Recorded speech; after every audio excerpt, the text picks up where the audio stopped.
Kodakara കുഴൽപ്പണക്കേസിലെ ED കുറ്റപത്രം, അതേപോലെ ഒരുപാട് മറ്റു പ്രധാനപ്പെട്ട വാർത്തകൾ ഇന്ന് വരുന്നുണ്ട്.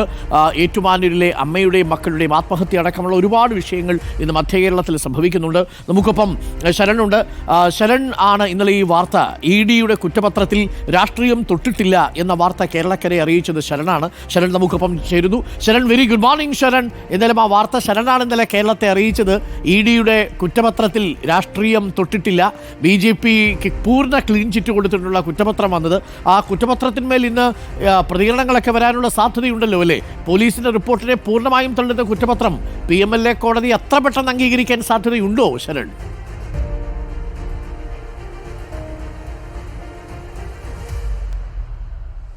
അരുൺകുമാർ, അതൊരു വലിയ പ്രസക്തമായ ചോദ്യമാണ്. ഈ കുറ്റപത്രം കോടതി അംഗീകരിക്കുമോ എന്നുള്ളത് തന്നെയാണ് ഏറ്റവും പ്രധാനമായി വരുന്ന ചോദ്യം. ഇന്നലെ ആ കുറ്റപത്രം സമർപ്പിച്ചത് മുതൽ തന്നെ എല്ലാവർക്കും ഉണ്ടായൊരു സംശയമാണ്. കാരണം BJPയെ വെള്ളപൂശിക്കൊണ്ടുള്ളൊരു റിപ്പോർട്ടായിട്ടാണ് തോന്നുകയും ചെയ്തിരുന്നത്. എന്തായാലും ഇതിൽ ഇപ്പോൾ എൻഫോഴ്സ്മെന്റ് ഡയറക്ടറേറ്റ്, അതായത് കുറ്റപത്രം സമർപ്പിച്ചതിന് പിന്നാലെയുള്ള എൻഫോഴ്സ്മെന്റ് ഡയറക്ടറേറ്റിന്റെ ആദ്യ പ്രതികരണം നമുക്ക് ലഭിച്ചിരിക്കുന്നു എന്നുള്ളതാണ്. നമ്മൾ ED ഉദ്യോഗസ്ഥരുമായി സംസാരിച്ചപ്പോൾ അവർ പറയുന്നത് ഇതിൽ പ്രധാനമായും ഈ ഒരു കവർച്ചാ കേസാണ്. അതായത് കവർച്ചാ കേസാണ് നേരത്തെ പോലീസ് രജിസ്റ്റർ ചെയ്തിരുന്നത്. ആ കവർച്ചാ കേസിൽ എന്തൊക്കെയാണോ അന്വേഷിക്കാൻ കഴിയുന്നത് അതെല്ലാം തന്നെ അന്വേഷിച്ചിട്ടുണ്ടെന്നുള്ളതാണ്. PMLA നിയമപ്രകാരമാണ് എൻഫോഴ്സ്മെന്റ് ഡയറക്ടറേറ്റ് പ്രവർത്തിക്കുന്നത്. അങ്ങനെ PMLA നിയമപ്രകാരം എന്തൊക്കെ കാര്യങ്ങളാണോ പറയുന്നത് അതെല്ലാം തന്നെ അന്വേഷിച്ചു എന്നുള്ളതാണ്. കവർച്ച നടന്നതിന് ശേഷം ആരൊക്കെ ഈ പണം കൈപ്പറ്റി, ആരൊക്കെയാണ് അതിൽ പങ്കെടുത്തത്, ആരൊക്കെയാണ് പണം കൈപ്പറ്റിയത്, അവർ എന്തിനു വേണ്ടിയാണ് ഈ പണം ഉപയോഗിച്ചത്, കള്ളപ്പണമായി വെളുപ്പിച്ചോ, കള്ളപ്പണമായി വെളുപ്പിച്ച ശേഷം അത് സ്വത്തുക്കൾ വാങ്ങാനായി ഉപയോഗിച്ചോ എന്നുള്ള അടക്കമുള്ള കാര്യങ്ങളാണ് അന്വേഷണ പരിധിയിൽ വന്നതെന്നുള്ളതാണ് ED പറയുന്നത്. അങ്ങനെയാണ് ഈ പ്രതികളുടെ പേരിലുള്ള 12.88 ലക്ഷത്തിൻ്റെ സ്വത്ത് കെട്ടുകയും ചെയ്തിരുന്നത് എന്നടക്കമുള്ള വിശദീകരണമാണ് ഇപ്പോൾ EDയുടെ ഭാഗത്തുനിന്നുണ്ടാകുന്നത്. മറ്റൊരു പ്രധാനപ്പെട്ട കാര്യം, ഈ കുറ്റപത്രം സമർപ്പിച്ചതിന് പിന്നാലെ തന്നെ ഏവരും സംശയത്തോടു കൂടി ചോദിച്ചിരുന്നത് അത് ഈ സോഴ്സിൻ്റെ കാര്യത്തിൽ എന്തുകൊണ്ട് അന്വേഷണം പോയില്ല എന്നുള്ളതാണ്. അപ്പോൾ ED പറയുന്നത് അത് EDയുടെ പരിധിയിൽ വരുന്നതല്ല. അതായത് ഒരു കവർച്ച നടന്നതിന് ശേഷം സ്വാഭാവികമായിട്ടും കള്ളപ്പണമായി വെളുപ്പിച്ചോ എന്നടക്കമുള്ള കാര്യങ്ങളാണ് EDയുടെ അന്വേഷണ പരിധിയിൽ വരുന്നത്.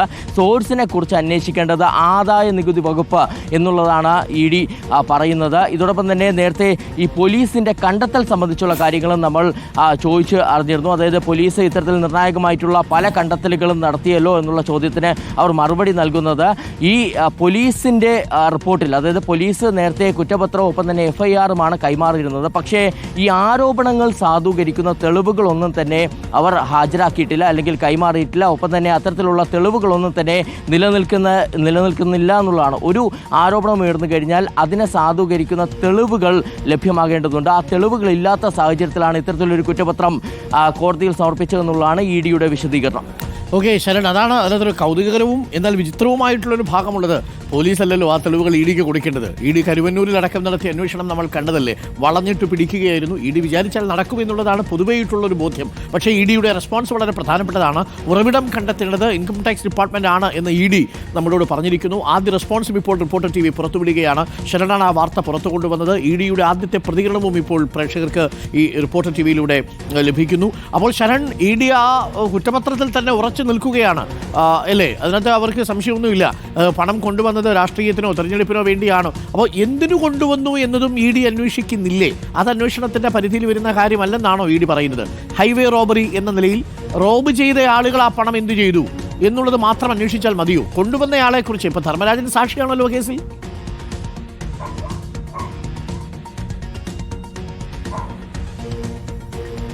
അരുൺകുമാർ, ധർമ്മരാജിൻ്റെ മൊഴി ഇക്കാര്യത്തിൽ നിർണായകമായി മാറിയെന്നുള്ളതാണ് എൻഫോഴ്സ്മെന്റ് ഡയറക്ടറേറ്റ് പറയുന്നത്. ധർമ്മരാജിൻ്റെ മൊഴി വിശദമായി തന്നെ രേഖപ്പെടുത്തിയപ്പോൾ ധർമ്മരാജ് തന്നെ ഇതിൻ്റെ ഉറവിടം സംബന്ധിച്ചുള്ള ചില രേഖകൾ ഹാജരാക്കിയിട്ടുണ്ട് എന്നുള്ളതാണ് എൻഫോഴ്സ്മെന്റ് ഡയറക്ടറേറ്റ് പറയുന്നത്. എന്തായാലും ഇതിൽ കൂടുതൽ വ്യക്തത വരിക ഇനി കോടതിയിലേക്ക് എത്തുമ്പോഴാണ്, ഈ വിഷയം എത്തുമ്പോഴാണ് കൂടുതൽ കാര്യങ്ങളിൽ വ്യക്തത വരിക. നിലവിൽ മനസ്സിലാക്കാൻ കഴിയുന്നത് ED പറയുന്ന കാര്യങ്ങളാണ്. അതായത് ധർമ്മരാജ് നേരത്തെ ഇത്തരത്തിൽ കൃത്യമായി തന്നെ മൊഴി നൽകിയിരുന്നു. ആ വിശദമായ മൊഴികളുടെ അടിസ്ഥാനത്തിലാണ് അന്വേഷണം നടന്നത്.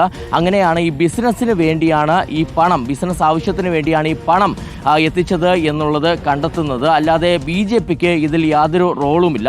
ഈ ഹൈവേയിൽ ഒരു കവർച്ച നടന്നു കഴിഞ്ഞാൽ അതെങ്ങനെ BJPയുടേത് എന്ന് പറയാൻ കഴിയും? അതിന് പറ്റിയ തെളിവുകൾ വേണ്ടേ എന്നുള്ളൊരു മറുചോദ്യമാണ് ED ഉന്നയിക്കുകയും ചെയ്യുന്നത്. എന്തായാലും ഇതിലെല്ലാം തന്നെ ഈ ഒരുപാട് സംശയങ്ങൾ ഇപ്പോൾ നമ്മളെ സംബന്ധിച്ച് നിലനിൽക്കുന്നുണ്ട്. അക്കാര്യങ്ങളെല്ലാം തന്നെ വ്യക്തത വരേണ്ടതുണ്ട്.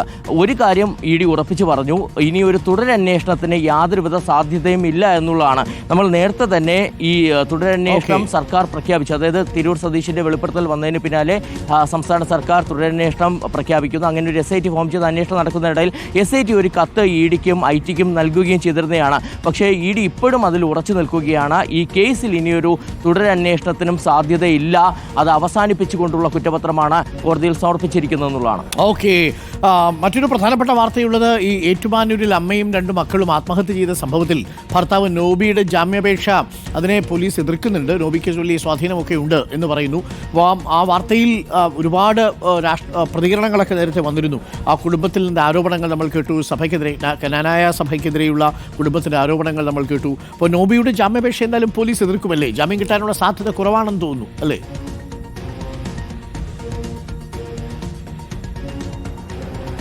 നോബി ലൂക്കോസ് കഴിഞ്ഞ ദിവസമാണ് ഇത് സംബന്ധിച്ചുള്ള ജാമ്യാപേക്ഷ കോടതിയിൽ സമർപ്പിച്ചിരുന്നത്. നമുക്കറിയാം, ഇത് സമൂഹ മനസാക്ഷി തന്നെ ഞെട്ടിച്ച ഒരു സംഭവമായി മാറിയിരുന്നു. ഇയാൾ നിരന്തരമായിട്ട് മാനസിക സമ്മർദ്ദത്തിലാക്കിയിരുന്നു ഭാര്യയും മക്കളെയും എന്നുള്ളതാണ് മനസ്സിലാക്കാൻ കഴിഞ്ഞിട്ടുള്ളത്. പോലീസ് അന്വേഷണത്തിൽ അത്തരത്തിലൊരു സ്ഥിരീകരണത്തിലേക്കാണ് എത്തുന്നത്. ഇതോടൊപ്പം തന്നെ അവസാന കോളാണ് ഈ നോബി ലൂക്കോസ് ഷൈനിയെ അവസാനമായി വിളിച്ച കോളാണ് ഇത്തരത്തിലൊരു ആത്മഹത്യയ്ക്ക് പ്രേരിപ്പിച്ചതെന്നുള്ളൊരു കണ്ടെത്തലിലേക്ക്, നിഗമനത്തിലേക്ക് കൂടി പോലീസ് എത്തിയിരിക്കുകയാണ്. ഇതിനിടയിലാണ് ജാമ്യാപേക്ഷയുമായി കോടതിയെ സമീപിച്ചിരുന്നത്. ജാമ്യാപേക്ഷയെ ശക്തമായി തന്നെ എതിർക്കുകയാണ് ഏറ്റുമാനൂർ പോലീസ്. ഇത് സംബന്ധിച്ചുള്ള റിപ്പോർട്ട് കഴിഞ്ഞ ദിവസം കോടതിയിൽ സമർപ്പിക്കുകയും ചെയ്തിരുന്നു. അതിൽ പ്രധാനമായി പറയുന്നത്, ഈ ഘട്ടത്തിൽ ജാമ്യം നൽകുകയാണെന്നുണ്ടെങ്കിൽ ഇയാൾ പുറത്തിറങ്ങി തെളിവുകൾ നശിപ്പിക്കാൻ സാധ്യതയുണ്ടെന്നുള്ളതാണ്. അതുകൊണ്ട് തന്നെ ഒരു കാരണവശാലും ജാമ്യം നൽകരുതെന്നാണ്. ഇതോടൊപ്പം തന്നെ ഈ മരിച്ച ഷൈനികയുടെ അച്ഛനും ഇതിൽ കക്ഷി ചേർന്നിരുന്നു. ജാമ്യം നൽകരുത് എന്ന് ആവശ്യപ്പെട്ടുകൊണ്ട് കക്ഷി ചേരുകയും ചെയ്തിരുന്നു. എന്തായാലും പോലീസിനെ സംബന്ധിച്ച് പോലീസ് വിശദമായ അന്വേഷണം, പല തലത്തിലുള്ള അന്വേഷണം ഇതുമായി ബന്ധപ്പെട്ട് നടക്കുന്ന സാഹചര്യമുണ്ടായിരുന്നു. അതിൽ തന്നെ ഏറ്റവും പ്രധാനം ഡിജിറ്റൽ തെളിവുകളാണ്. ഈ ഷൈനിയുടെ ഫോണ് വിശദമായി തന്നെ പരിശോധിച്ചു. അത് ഫോറൻസിക് പരിശോധനയ്ക്കായി അയച്ചിരുന്നു. അതിൻ്റെ റിപ്പോർട്ട് ലഭിച്ചിട്ടുണ്ട്. അങ്ങനെ പരമാവധി ഡീറ്റെയിൽ തെളിവുകൾ അടക്കം വച്ചുകൊണ്ടുള്ള റിപ്പോർട്ടാണ് കോടതിയിൽ സമർപ്പിക്കുകയും ജാമ്യാപേക്ഷയെ എതിർക്കാനായി പോലീസ് കോടതിയിൽ സമർപ്പിച്ചിരിക്കുന്നത്. Okay, thank you Sharan. ഒരു കാര്യം കൂടി ഉണ്ടല്ലോ, നമ്മുടെ കൊച്ചിയിലെ ലഹരിവേട്ട തുടരുകയാണ്. D-ഹണ്ടിൽ എനിക്ക് തോന്നുന്നു 100-150ഓളം കേസുകളാണ് ഓരോ ദിവസവും എടുക്കുന്നത്. കൊച്ചിയിൽ അത് തുടരുകയാണ് അല്ലേ ഇപ്പോഴും?